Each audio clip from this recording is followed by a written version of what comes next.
SK Habib আপনি লিখেছেন, আমি ভারত থেকে জানতে চাই, আমাদের দেশে মিডিয়া বলছে আপনাদের ওখানে নাকি হিন্দুদের উপর অত্যাচার করা হচ্ছে, এটা কতটুকু সত্য? অমুসলিম অধিকার সম্পর্কে ইসলামের নির্দেশনা কি?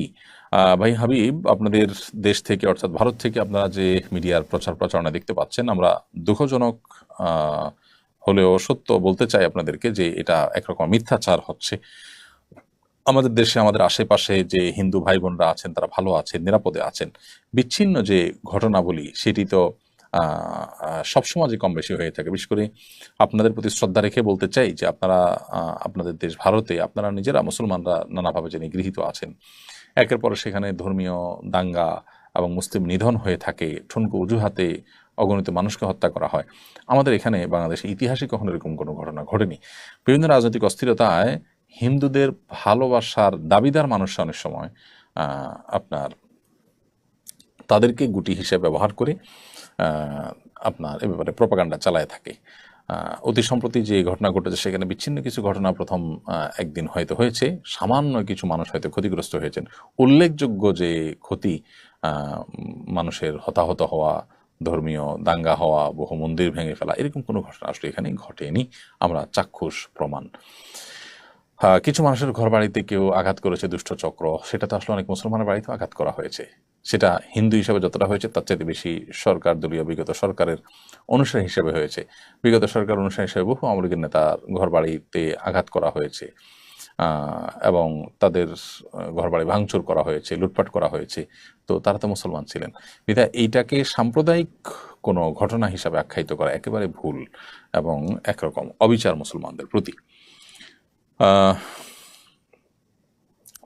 হাফিজুর রহমান আপনি লিখেছেন, আমি বিজিবিতে চাকরির আবেদন করেছি, সেখানে আমার ওয়াইফের ছবি দিতে হবে, জায়েজ হবে কিনা? ওয়াইফের ছবি যদি শুধু এভিডেন্স হিসাবে সংরক্ষণ করে তাহলে দিতে পারেন চাকরির জন্য, যদি নিরুপায় হন যে ছাড়া কোনো উপায় থাকে না এবং ওয়াইফের ছবি জাস্ট তারা সংরক্ষণ করবে অ্যাজ এভিডেন্স, তাহলে দিতে পারেন। কিন্তু আমাদের মাথায় রাখতে হবে যে নিজেদের স্ত্রীর ছবি যদি তারা র্যান্ডমলি সেখানে ব্যবহার করে বা তাদের প্রতিনিয়ত কাজে লাগে বা নিজের স্ত্রীর পর্দাহীনতা আপনার করতে হয়, তাহলে সেক্ষেত্রে সেই চাকরি করার জন্য জায়েজ হবে না। জাস্ট এভিডেন্স হিসাবে রাখলো, তারা তাদের কাছে থাকলো, এটুকু হতে পারে। বিশেষ করে যখন আমাদের জন্য হালাল রুটি, হালাল রুজির পথগুলো দিন দিন সংকীর্ণ হয়ে আসছে, বন্ধ হয়ে আসছে এবং আমরা দিন দিন কঠিন থেকে কঠিন পরিস্থিতির মধ্যে আছি, এরকম একটা পরিস্থিতি, বিশেষ করে এটি আপনার জন্য জায়েজ হবে ইনশাআল্লাহ তাআলা। এমডি আরিফুজ্জামান পুলক রানা আপনি লিখেছেন, বাচ্চা পেটে রাখা অবস্থায় তাবিজ, রসুন, আগুন, লোহা ব্যবহার নিয়ে বলবেন। বাচ্চা পেটে রাখা অবস্থায় গর্ভধারিণী নারী তিনি রসুন, আগুন, লোহা এগুলো ব্যবহার করতে পারেন। রসুন ব্যবহার করতে পারেন, রসুন খেতে পারেন, আগুন আগুন ব্যবহার করতে পারেন, লোহার কোনো কিছু কাটাকাটি করা লাগলে করতে পারেন। এগুলোর সাথে আসলে কোনো আপনার বিধিনিষেধের সম্পর্ক নেই একজন গর্ভবতী নারীর জন্য। আর তাবিজের বিষয়টি হলো যে নবী সাল্লাল্লাহু আলাইহি ওয়াসাল্লাম তাবিজ কখনো ব্যবহার করেননি, কাউকে দিতে বলেননি। তবে দুষ্ট জিনের উপদ্রব বা অন্য কোনো ক্ষয়ক্ষতি থেকে আত্মরক্ষার জন্য ঝাড়ফুঁকের শরণাপন্ন হতে পারেন, কোরআন হাদিসের আলোকে ঝাড়ফুঁক করতে পারেন, অন্য কারো কাছ থেকে ঝাড়ফুঁক নিতে পারেন, রুকিয়া শরঈয়ার আশ্রয় নিতে পারেন, মাধ্যম ব্যবহার করতে পারেন, সেটি ভিন্ন বিষয়, তবে তাবিজ নয়।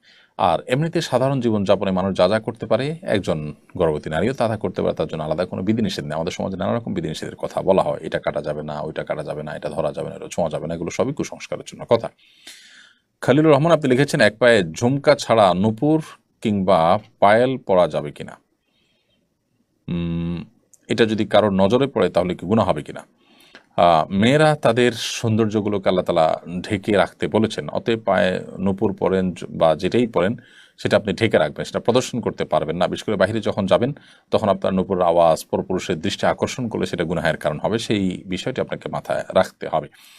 আবার এক পায়ে এমনিতে জুতো পরিধান করে হাঁটতে নবী সাল্লাল্লাহু আলাইহি ওয়াসাল্লাম নিষেধ করেছেন, যদিও ঝুমকা, নূপুর এগুলোর ব্যাপারে নিষেধাজ্ঞা হাদিসে আসেনি, কিন্তু জুতার ব্যাপারে আসছে যে একটা পায়ে জুতা পরেছেন আর এক পা খালি অবস্থা আপনি হাঁটবেন না, এভাবে হাঁটার ব্যাপারে নবী সাল্লাল্লাহু আলাইহি ওয়াসাল্লাম নিষেধ করেছেন। নবী সাল্লাল্লাহু আলাইহি ওয়াসাল্লাম অনেক কিছু আমাদেরকে নিষেধ করেছেন, যেটা নিষেধাজ্ঞার রহস্য বা এই নিষেধাজ্ঞা অমান্য করলে আমাদের কি ক্ষতি হবে সেটা আমরা জানি না, কিন্তু নিশ্চিত আমরা যে তিনি যা নিষেধ করেছেন সেটা মান্য করে চলার মধ্যেই আমাদের জন্য কল্যাণ নিহিত আছে।